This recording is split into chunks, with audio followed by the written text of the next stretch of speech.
గర్వం ఇది లోపల చాలా రకాలుగా ఉంటుంది.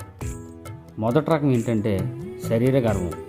అదేనండి, నేను చాలా అందగాడిని, అందగత్తిని అని ఇతరులని బాడీ షేమింగ్ చేస్తాం కదా, అదే. రెండవ రకం జ్ఞానగర్వం. చదువు తెలివి ఎక్కువయ్యి నాకే అన్నీ తెలుసు అనేటువంటి గర్వంతో పక్కోళ్ళు అస్సలు కనబడరు. మూడో రకం ఆస్తి గర్వం. డబ్బు, ఇల్లు, వస్తు వాహనాలు ఇంకా వీటిని చూసుకుని భూమి మీద నిలబడరు. అలా నిలబడకపోతే జాగ్రత్త. నాలుగో రకం స్థాయి గర్వం.